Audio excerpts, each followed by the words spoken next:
AgriChallenge, le magazine de l'entrepreneuriat agricole et du développement durable. La Banque agricole du Niger, Bagri, sponsor officiel d'AgriChallenge. Bagri, nous œuvrons pour votre autonomie. Chers téléspectateurs, bonsoir et très ravi de vous retrouver à nouveau dans ce numéro d'AgriChallenge, le magazine de l'entrepreneuriat agricole et du développement durable. Au menu de ce numéro, vous aurez un reportage sur la situation de la campagne agricole 2019-2020. En effet, malgré les pluies diluviennes qui ont occasionné d'importants dégâts au niveau des cultures irriguées, la situation de la COVID-19, la campagne agricole 2019-2020, semble être favorable dans plusieurs zones du Niger. Dans ce même reportage, nous montrerons les initiatives de certaines institutions comme la Banque agricole du Niger, Bagri, et l'Institut national de recherche agronomique INRAN, qui accompagnent les producteurs agricoles. Ensuite, nous ferons un focus sur des jeunes entrepreneurs agricoles incubés au niveau du centre incubateur des petites et moyennes entreprises SIPMEN. Il s'agit de Saadatou Maïgizo, promotrice de l'entreprise Geisha, et Oumaker Souley, promotrice de l'entreprise Les Saveurs d'Afrique. Dans ce reportage, ces 10 jeunes entrepreneurs partagent avec nous leur vie d'incubation au niveau du SIPMEN. Nous finirons ces numéros avec la signature de conventions de partenariat entre le réseau des chambres d'agriculture du Niger, RECA, et l'Agence nationale pour la société de l'information, ainsi, afin d'apporter une réponse en matière digitale dans le secteur agricole. Restez avec nous pour une demi-heure d'information sur l'entrepreneuriat agricole. À tout de suite.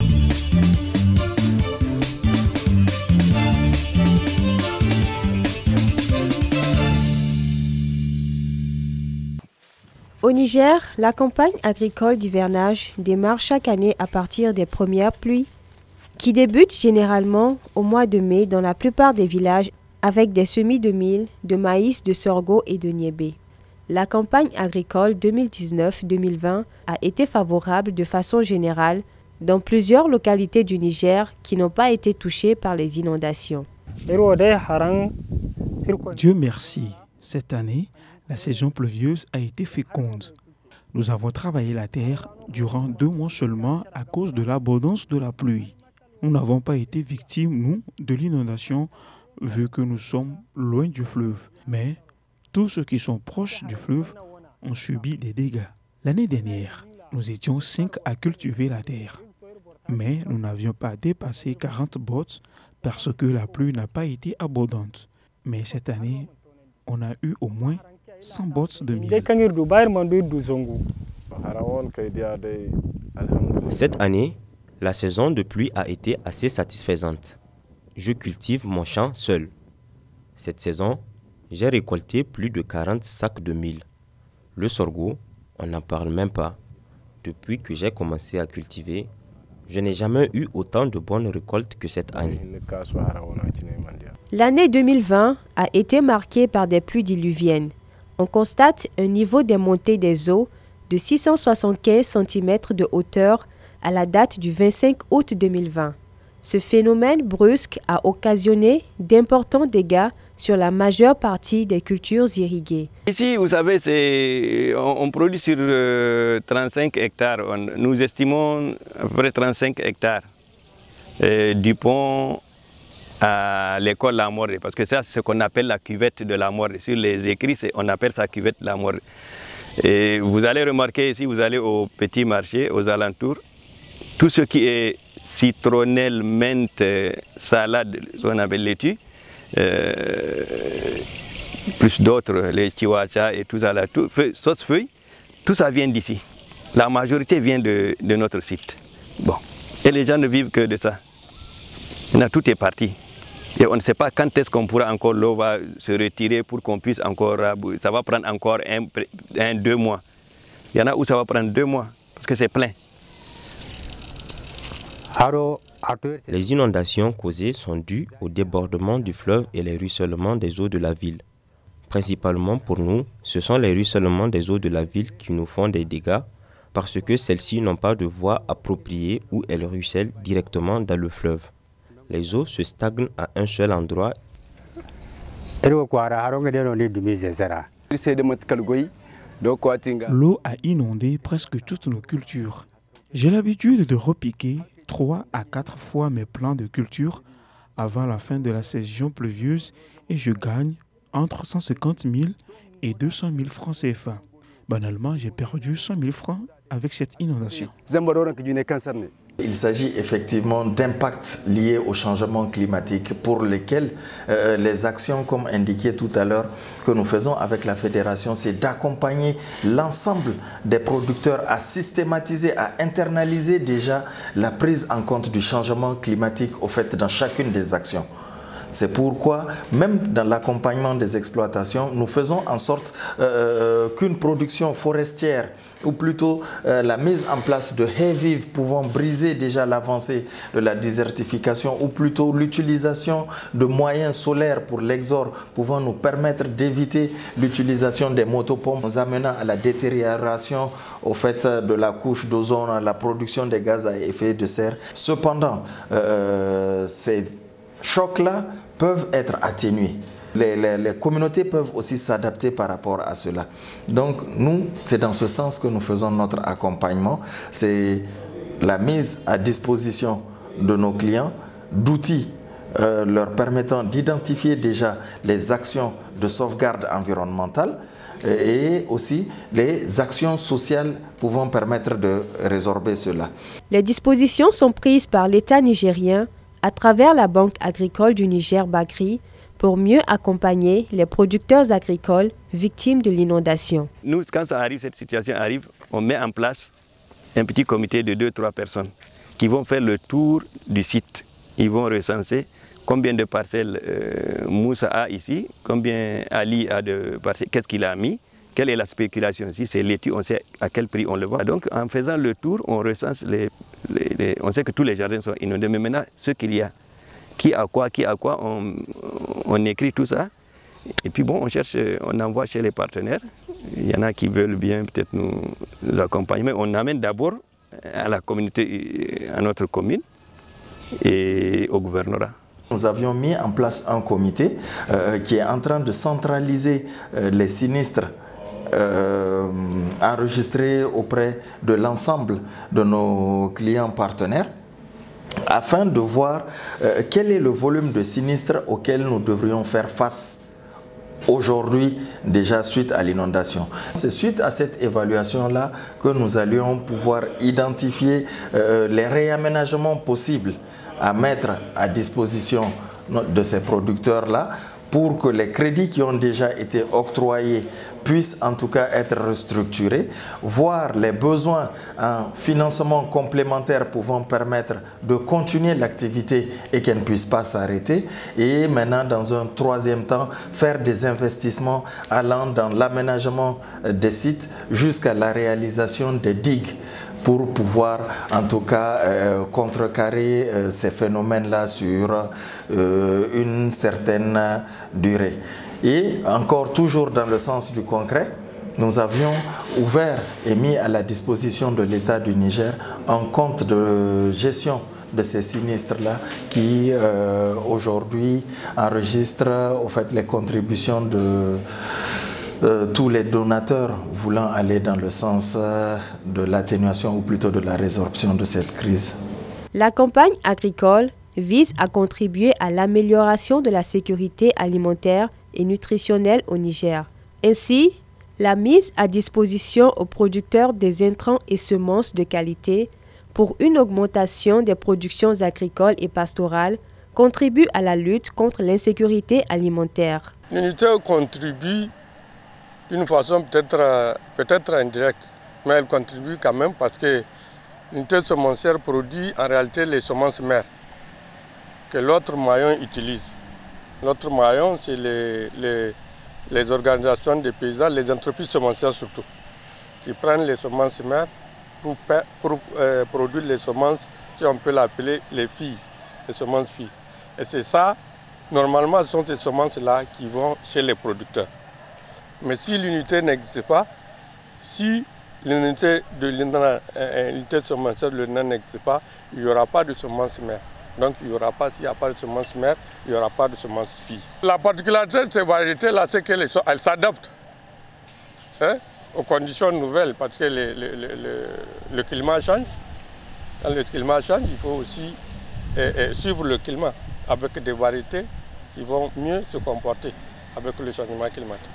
En termes de gestion de stock, l'INRAN apporte sa contribution à la population rurale à travers la sensibilisation pour prévenir les criquets et insectes ravageurs des cultures au détriment des produits phytosanitaires. La SDD3, une variété résistante à la cécidomie, qui est un insecte empêchant la formation des graines, constitue l'une des stratégies de l'INRAN pour vaincre ces insectes nuisibles. Après l'introduction des variétés, la production, nous arrivons à la phase de récolte et stockage des grains ou des panicules ou des épis de mil dans les greniers. Subséquemment, vous aurez des attaques d'insectes ou de maladies et c'est là où nous intervenons en tant qu'entomologistes dans le cadre de la gestion des stocks pour éviter les dégâts et avoir la qualité des grains après quand on aura besoin pour la vente ou pour les besoins d'usage. Donc dans ce cadre, nous intervenons pour la mise à disposition des technologies innovantes pour sauvegarder les stocks, que ce soit au niveau du magasin, que ce soit au niveau des greniers. Donc à ce titre, dans le cadre des différents travaux de recherche qu'on a eu à mener, une des variétés que M. Abdesalami a parlé de la SSD 35, sur sa production, une année, ça nous a initié à engager des travaux de recherche sur les insectes de stock, parce que c'est une variété produite à l'INRAN, mais arrivée dans le grenier, dans le magasin du paysan, elle est fortement attaquée par les insectes, donc ça nous a donné à réfléchir comment pallier au problème d'insectes, puisqu'elle produit au champ, comment pallier au problème d'insectes qu'elle fait face dans les magasins. Donc ça va faciliter de développer des technologies qui vont faire face à d'autres insectes de stock, pas seulement sur le sorgho, mais sur le mil, sur le maïs ou autres technologies. Cependant, la campagne agricole 2020-2021 au Niger ne s'annonce pas sous les meilleurs auspices. Selon le directeur général de la protection des végétaux au ministère de l'Agriculture et de l'Élevage, Bounia Yahaya, qui témoigne du manque de ressources pour renouveler les stocks en pesticides de l'organisme, le manque d'appareils et d'équipements de protection individuelle, ainsi qu'un nécessaire établissement de la logistique terrestre et aérienne de la DGPV, indique l'agence nigérienne de presse.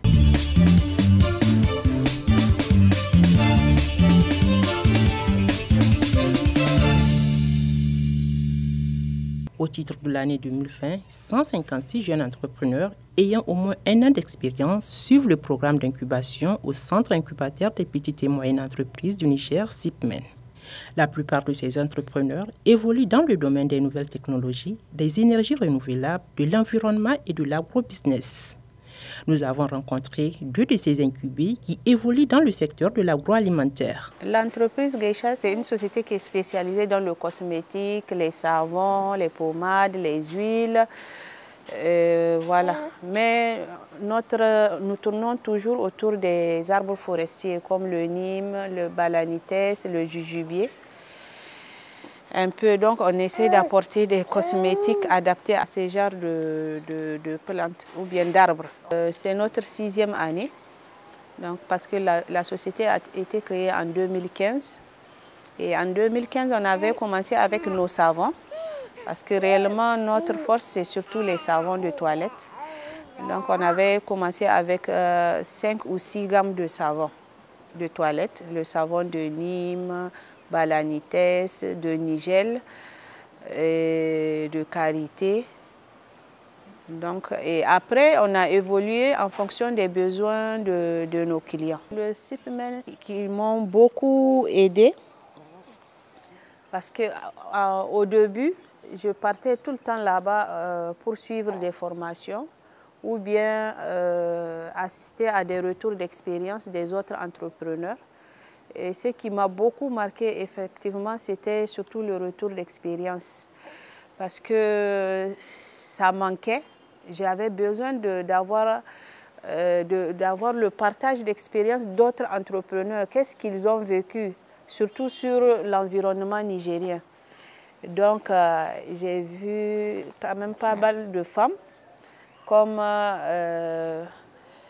la dame de Repro Service qui m'a beaucoup marquée. Depuis que je suis avec eux, on essaie en fait de redynamiser l'activité, c'est-à-dire accroître par exemple les points de vente, être plus professionnel, c'est-à-dire aller vers une industrie plus professionnelle, chercher les certifications, aller vers l'international. Voilà. Saveurs d'Afrique, spécialisée dans le domaine du service traiteur et l'agroalimentaire, de plusieurs produits que nous avons. Les épices, il y a la purée de tomates, il y a la tomate en poudre, etc. avec les jus naturels. Bon, tout début, en fait, j'étais à la recherche d'un travail. Donc, du coup, j'avais pas eu de boulot. Et d'un coup, je me suis lancée dans la restauration, qui est une passion envers moi. Donc, j'avais commencé dans le service traiteur. Et après, à consommer beaucoup plus de tomates, ça nous a donné envie de commercialiser la tomate, les épices, etc. Et j'ai participé à un concours de SIPMEN dont j'ai été qualifiée. Donc après ça, aujourd'hui, j'ai 4 mois d'incubé. J'ai été incubée maintenant, ça fait 4 mois au SIPMEN. Aujourd'hui, je dirais chapeau au SIPMEN parce que quand je suis incubée là-bas, ils m'ont donné un contrat d'1 an dans le service traiteur qui est la restauration. SIPMEN m'a permis pas seulement d'être dans leur institution, mais aussi de faire venir mes clients potentiels, etc. Peu importe les clients qui viennent dans mon restaurant, SIPMEN a accepté ce partenariat. Le SIPMEN propose une gamme de services innovants dans le développement de leurs activités. Ces 2 jeunes entrepreneurs bénéficient d'un accompagnement individualisé et adapté aux besoins spécifiques de leurs entreprises. Donc l'entreprise Geisha, ce qu'il faut comprendre, c'est que c'est une entreprise qui a déjà quelques années d'existence. Donc elle est sur un autre palier, elle est assez avancée. Donc côté organisationnel, on n'intervient pas très en profondeur. On ne rentre pas trop en profondeur par rapport à l'accompagnement organisationnel, mais c'est surtout au niveau de la force de vente. C'est là où on intervient le plus et au niveau de la qualité aussi de ces produits. On a donc notre volet qualité qui l'aide, qui la conseille par rapport à ces produits pour pouvoir respecter en tout cas certaines normes, pour pouvoir aussi, on va dire, dégager des produits de bonne qualité. L'accompagnement au niveau de Saveurs d'Afrique. On l'aide aussi à placer aujourd'hui ces produits dans les boutiques Total, dans les boutiques comme Hadad Khalid, comme Score. Et je pense qu'aujourd'hui, elle a à peu près 80% de ces produits qui sont placés dans les différents points au niveau de la ville de Niamey. Au niveau de l'entreprise Geisha, on va dire on est à peu près à 1 an d'accompagnement. Au niveau de l'entreprise Saveurs d'Afrique, elle, ça fait à peu près 4 mois qu'elle a rejoint le centre incubateur. 2 entreprises là, nous, à notre niveau, on a 2 accompagnements qu'on leur offre. Il y a d'abord l'accompagnement au niveau même de l'entreprise, mais il y a l'accompagnement au niveau technique par rapport à leur domaine particulier. Donc, c'est des formations qu'on leur donne d'abord dans la qualité, par rapport à la transformation des produits qu'ils font. Donc, on leur fait des formations en hygiène, en qualité. On leur fait aussi des formations au niveau de l'emballage qu'ils doivent utiliser. Ce programme d'incubation aide les entrepreneurs à mieux structurer leur entreprise afin de développer leurs activités. Ça m'a permis en fait d'avoir plus de visibilité, plus de points de vente, d'améliorer le réseau de distribution et aussi mes compétences aussi. Et d'avoir, vous savez, le regard de l'extérieur vous aide à corriger certaines choses. Moi, je pense que l'utilité de ces centres, ça nous aide en fait à nous développer. C'est-à-dire que des fois, Vous savez, dans le milieu, vous n'avez pas des fois la capacité financière aussi ou bien les compétences pour piloter la société. Donc avec ces centres-là, vous avez les formations, vous avez le réseautage, vous avez beaucoup de choses qui vous permettent d'avancer dans vos activités. Nous avons 6 permanents et maintenant, indirect, on travaille avec des groupements, comme je vous l'avais dit la fois passée, qui nous fournissent en graines, les graines qu'on utilise pour faire les huiles, les graines de balanites, de Nîmes et tout ça là. Quand nous avons des travaux à faire comme la production de l'agroalimentaire ou bien le service traiteur, nous avons à faire appel à 10 employés. Donc des fois ça dépasse 10 jusqu'à 15 employés en plein temps. Vraiment je souhaite que notre entreprise soit une entreprise d'exception, de référence pour tous les jeunes entreprises qui sont ici aujourd'hui en train d'évoluer dans l'agroalimentaire et le service traiteur. Malgré l'impact négatif de la crise sanitaire mondiale, ces jeunes entrepreneurs continuent à se battre et à rêver plus. Dans le cadre de la maladie du Covid, nous avons vraiment été impactés parce que le chiffre d'affaires a baissé. Donc, on était obligé de vraiment travailler à mi-temps et même les salariés ont été impactés. La relance, actuellement, on essaie d'améliorer d'abord le réseau de distribution. Et ensuite, on est en train d'augmenter la production. Mon objectif dans le long terme, en fait, c'est d'aller vers l'international. Parce que c'est des savons qui sont quand même beaucoup prisés par les expatriés. Donc mon objectif, c'est d'aller vers l'international, faire connaître le produit, les savons made in Niger à l'international. Voilà. SIPMEN m'a donné envie d'aller plus loin parce qu'après 9 mois d'stand-by avec les sociétés, aujourd'hui SIPMEN me donne un local pour faire mes activités et vendre mes produits dans leur institution. Dans les années à venir, je souhaite vraiment que Saveurs d'Afrique soit une entreprise de référence vis-à-vis, pas seulement de la population nigérienne, mais plutôt à l'international. Et aujourd'hui, grâce à cette base que nous avons avec SIPMEN, nous souhaitons vraiment évoluer pour que ça soit vraiment une entreprise inoubliable qui va avancer dans ses activités comme l'agroalimentaire et le service traiteur. Le mode de souscription au programme d'incubation du SIPMEN est simple. Pour les entrepreneurs agricoles souhaitant en tout cas venir au SIPMEN, les procédures à suivre, c'est déjà de déposer, on va dire, la lettre au niveau du SIPMEN qui montre un peu l'engagement, le souhait de venir ici au SIPMEN. Donc après consultation de l'entreprise, après comité, si l'entreprise arrive à accéder au SIPMEN, nous faisons un accompagnement, on va dire, qui est assez particulier pour ce domaine spécifiquement.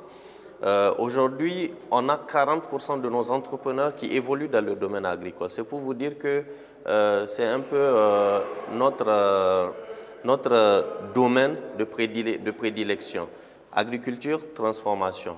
On a aussi le programme SIPMEN Export qui accompagne ceux qui sont dans le domaine agriculture et agro-business à pouvoir exporter leurs produits qui constituent en tout cas une valeur ajoutée fondamentale par rapport aux produits du terroir. Pour ceux qui ont une idée d'entreprise à concrétiser, quel que soit le secteur d'activité, le SIPMEN propose des services à la carte, de la conception au lancement de leurs activités. Ces porteurs de projets ont en plus la possibilité d'avoir des échanges personnalisés avec les responsables en développement des affaires. L'incubation prévoit d'accompagner le promoteur dans la révision des documents de gestion et d'orientation stratégique de son entreprise.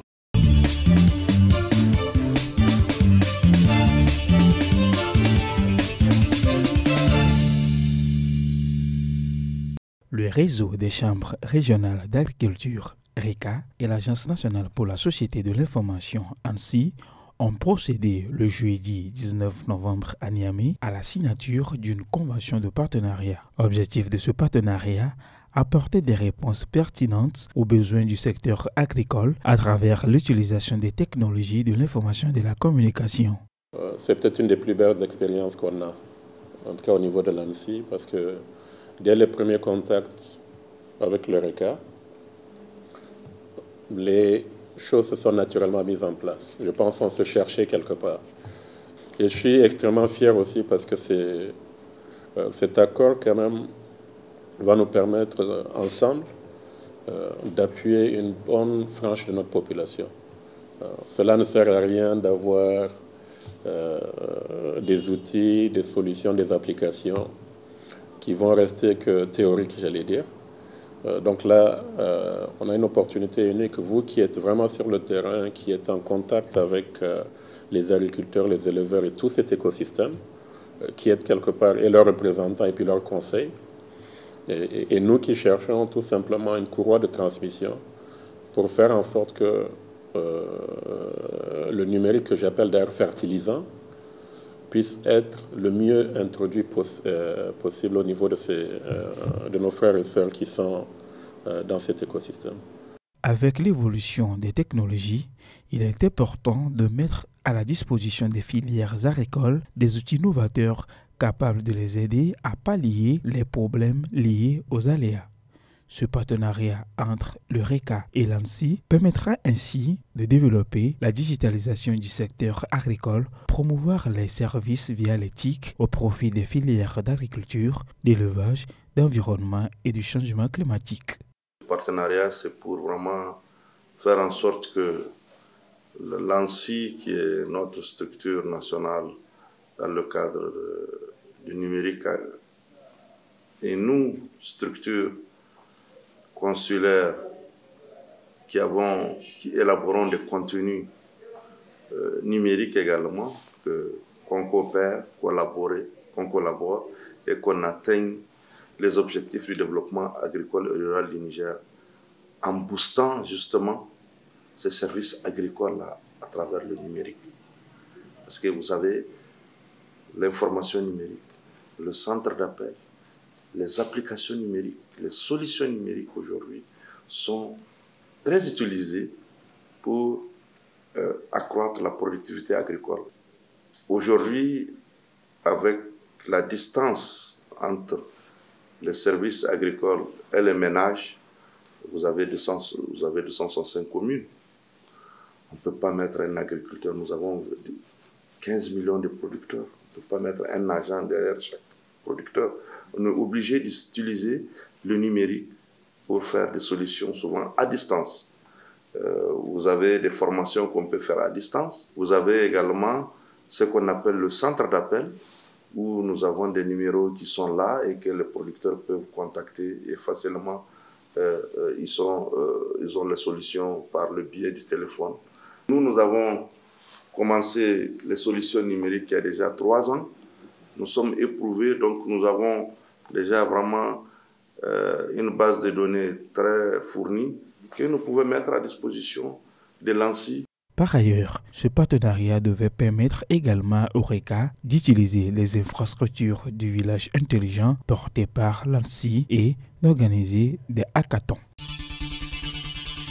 Agri-Challenge. Chers téléspectateurs, j'espère que vous avez agréablement apprécié ce numéro d'Agri-Challenge sur votre télévision Africable et Bonferré qui a parlé de la situation de la campagne agricole 2019-2020, de la vie d'incubation de 2 jeunes entrepreneurs agricoles, à savoir l'entreprise Geisha et Saver d'Afrique, et la signature de conventions entre l'Eureka et l'ANSSI. Merci de nous avoir suivis. Au revoir.